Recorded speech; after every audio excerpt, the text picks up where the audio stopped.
ఇగో పిల్లలు జాగ్రత్త, ఎండల దింపకుండా రమ్మ. మా పిల్లలైన ఒకటి, మీ పిల్లలైన ఒకటి. ఎండలు బాగా దంచి కొడుతున్నాయి. మంచిగా నీళ్ళ కుంచుకొని అన్నం మంచిగా 3 పూటలు పెడుతుంది. మా బిడ్డ పిల్లలు అయితే అస్సలు అన్నం తినరు. మీరు మంచిగా అన్నం తినబెట్టుకుంటా ఫోన్లు మాత్రం ఇవ్వకుండ్రి. ఫోన్లతోటి పిల్లగాళ్ళు బాగా గాలి అవుతురు, చదువుకుంటలేరు, కళ్ళకి ఎఫెక్ట్ పడుతుంది.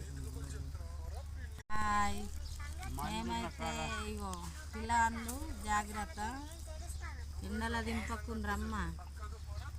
మా పిల్లలైన ఒకటి, మీ పిల్లలైన ఒకటి. ఎండలు బాగా దంచి కొడుతున్నాయి. మంచిగా నీళ్ళ కుంచుకొని అన్నం మంచిగా 3 పూటలు పెడుతుంది. మా బిడ్డ పిల్లలు అయితే అస్సలు అన్నం తినరు. మీరు మంచిగా అన్నం తినబెట్టుకుంటా ఫోన్లు మాత్రం ఇవ్వకుండ్రి. ఫోన్లతోటి పిల్లగాళ్ళు బాగా గాలి అవుతురు, చదువుకుంటలేరు, కళ్ళకి ఎఫెక్ట్ పడుతుంది.